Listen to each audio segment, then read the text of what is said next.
I think now people say rather than giving a gun or some other toy to the child for the birthday as a gift, you must start giving the child a book as a birthday gift. I think some parents and some people have already started, and children seem to like it.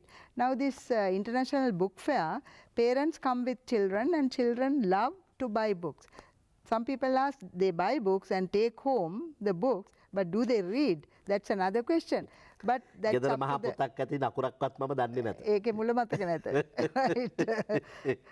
But then it's for the parents too, for the elders, for the parents, and also for the teachers, because you have an accepted way of teaching in class, but then you have the freedom to at least steal 5 minutes of that time and say something new to the child. I am sure that kind of teacher will be well accepted and more appreciated by the child. Now, Professor, another quick angle. I always tell this to my production team, Sanjeev and the crowd. Our guests are the creme de la creme of society. We'd like to speak to you for 4 or 5 hours, but unfortunately we are stuck to time. You have an extensive CV. You've been a career woman all your life. And I was very interested in this comment that you've made. In today's society, women have entered many disciplines and career avenues. They have the strength and determination. Only certain evil forces will try to prevent them from reaching greater horizons. But then you say, we're talking of you, I manage my time and was methodical in my work, which spared me time to spend with my children. And in my family, a mother should be very close to the children and discuss their problems. How did you, and how would the young Sri Lankan mother watching you balance that career and the motherhood? Yes, balancing, we always say time management. I think all ladies, all women, all mothers are capable of managing time. Only thing is whether everybody does it. So managing time is not impossible, it is possible.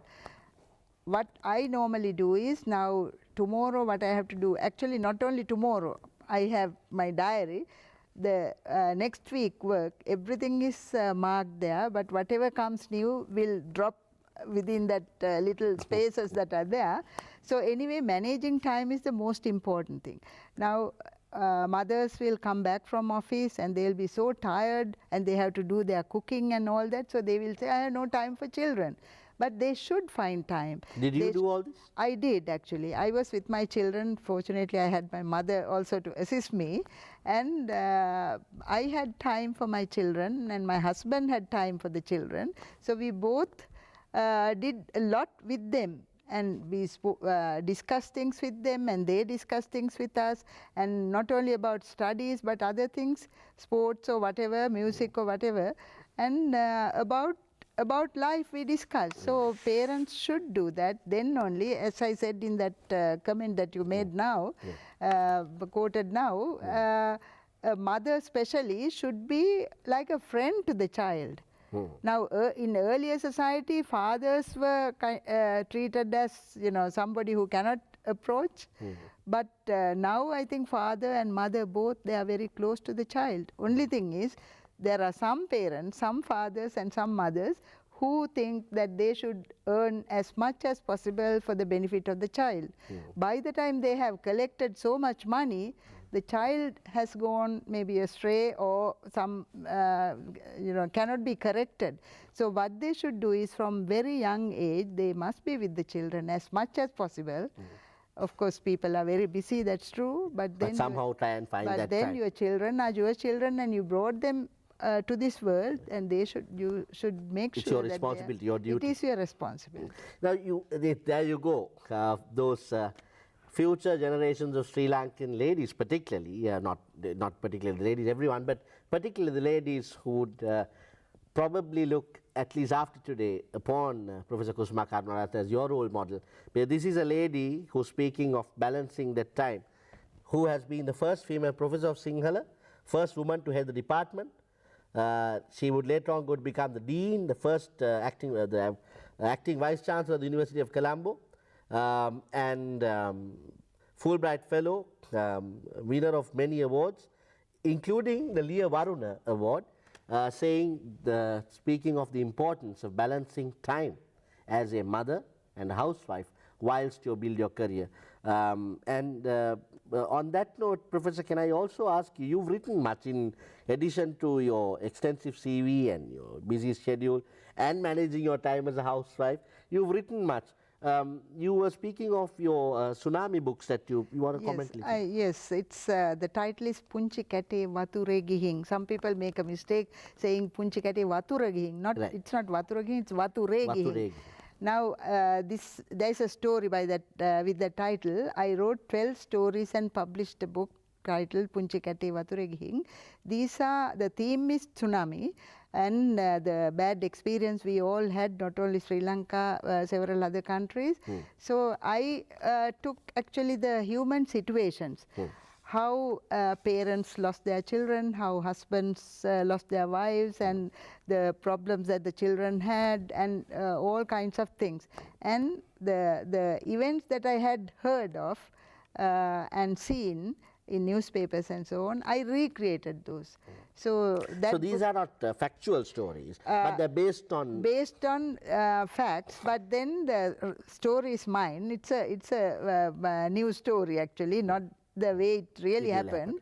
And this book actually is now translated into English by my friend Swarnakanti Rajapaksa. It's the title is Gone with the Wave, and then it translated Gone with the Wave. It's translated into Japanese by my former student, who is the Sinhala professor in Tokyo now, Tadashi Noguchi, and the title is Tsunami.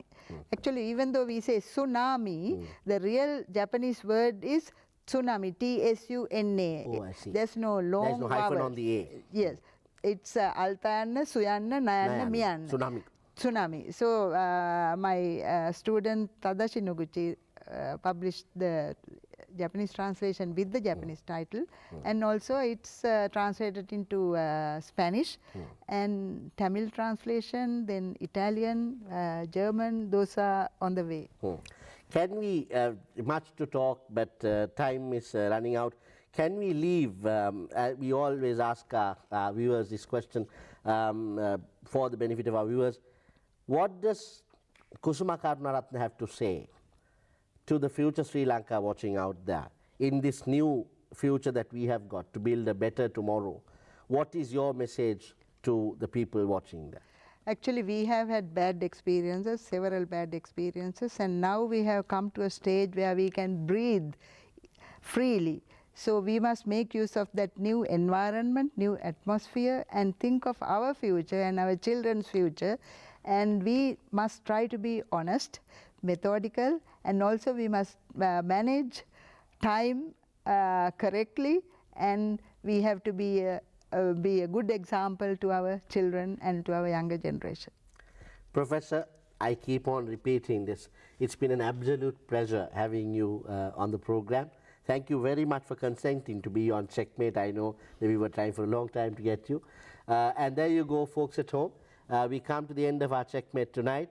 As we bid adieu to Professor Kusuma Karunaratne, we leave you with the hope of seeing you once again on another Checkmate. Thank you very much for being with us. Do write in to us, communicate with us on Facebook. We'll see you again. Ayubowan, and thank you very much for inviting me for this program. Thank you.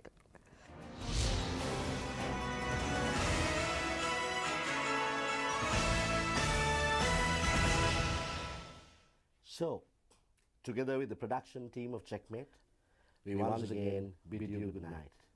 And we do so with the hope of seeing you again on another one of our programs in the not too distant future. And I leave you with these words from H.W. Longfellow. Heights by great men, reached and kept, were not attained by sudden flight. For they, whilst their companions slept, were toiling upwards in the night. Future Sri Lanka, young Sri Lanka, will see you again.